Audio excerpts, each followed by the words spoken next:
Hello जी, क्या हाल चाल है।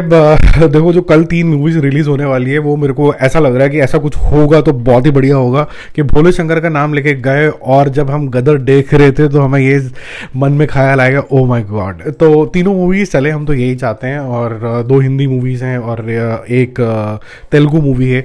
और जो लोग थोड़ा इसकी नेगेटिविटी करेंगे उसको जेलर साहब पकड़ के लेके चले जाएंगे। तो तीनों जो मूवीज हैं उसके नाम के अंदर ही बिल्कुल इंटेंशन क्लियर है, ठीक है जी। और जिसको भी कोई भी शक है कि कोई चीज़ क्रिंज है तो उसके लिए तो गदर मचने वाला है, बहुत ही ज़बरदस्त।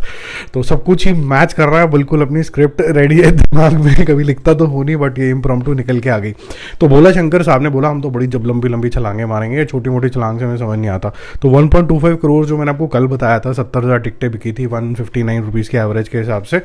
₹1 का एवरेज बढ़ गया, 160 रुपीज़ हो गया। लेकिन इससे जो ओवरऑल बुकिंग हुई है अभी तक की 8 बजे तक की, हम मान लीजिए 2.5 करोड़ रुपीस हो चुकी है। और करीबन 1.4 लाख टिकटें बिक चुकी हैं। तो काफ़ी बड़ा नंबर है और 4 करोड़ रुपए तक की जाने की इसकी संभावना है। विच मीन्स जो हमने प्रेडिक्ट किया था कि ईजिली डबल डिजिट के ऊपर ओपन करेगी तो बहुत ही बढ़िया हो गया। अब ओ माई गॉड 2 का लग रहा था कि बंटा धार है, इसको कोई नहीं देखने जाने वाला, बट ऐसा है नहीं। जो लास्ट में पत्ता फेंका अक्षय कुमार ने और सतगुरु के पास पहुंच गए, आई थिंक थोड़ा लोगों को कॉन्फिडेंस उससे बढ़ा। कल अचानक से 1.5 करोड़ रुपए पहुंच गई थी और अब पहुंच गई करीबन 2.5 करोड़ रुपए के आसपास। 72,000 टिकटें बिक गई हैं 225 रुपए के हिसाब से। It's a decent number considering कि इसके सामने बहुत मैसिव मूवीज भी हैं और बहुत ही मैसिव नेगेटिविटी का भी इसको सामना करना पड़ रहा है। मेरी समझ के हिसाब से इस तरीके के टॉपिक्स पे बात करना ज़रूरी है। अब हम क्यों शाय अवे कर रहे हैं इससे बात करने से, I don't understand and beyond my contemplation only. बाकी हम गदर 2 की बात करें तो लीप्स एंड बाउंसेस के ऊपर जैसे बोलते हैं ना अंग्रेजी के अंदर, उस तरीके की कलेक्शन यहाँ पर आ रही है। 9 करोड़ रुपए ने कल तक मैंने आपको बताया था, 3.5 लाख टिकटें बिकी थी, 213 रुपीज़ के एवरेज थी। बीच में भी एक वीडियो मैंने शॉर्ट सा बनाया था ताकि आप अपडेटेड रहो, कोई बहुत रुझान आ रहा था। उसके बाद का जो अब का अपडेटेड नंबर है वो है 13 करोड़ रुपीज़। 5,10,000 टिकटें बिक चुकी हैं 215 रुपये के हिसाब से।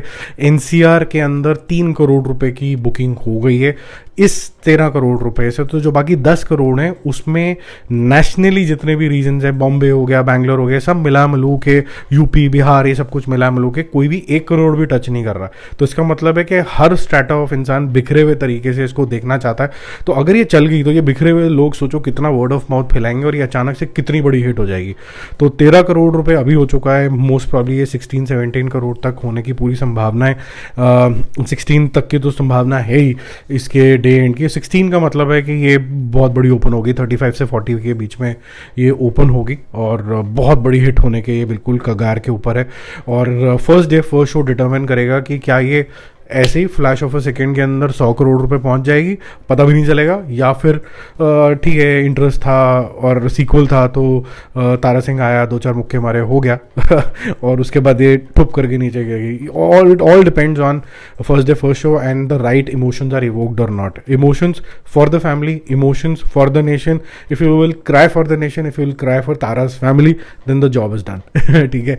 और एक आधा अगर शॉक वैल्यू हो गया कि कोई मर गया तारा की फैमिली के अंदर हो, फिर तारा तो सटक लिया, तो फिर तो सोने पे सुहागा हो जाएगा। तो मज़ा ही आ जाएगा। बाकी जल्दी मिलते हैं और रिव्यूज़ के साथ। आज रात को लेट नाइट तक कुछ ना कुछ देखते रहेंगे। कल सुबह वैसे भी जल्दी उठना, पहले गदर देखेंगे। शेड्यूल मेरा यही रहेगा, पहले गदर 2, फिर उसके बाद ओ माई गॉड 2, फिर उसके बाद भोला शंकर आफ्टरनून के या लेट इवनिंग के आसपास देखेंगे। उससे पहले तो देखेंगे, बट बैक टू बैक ही देखेंगे, इसको मज़ा आएगा। तो कल तो सारा दिन इसी पे डिप्यूटेड है। सी यू सून, बाय बाय।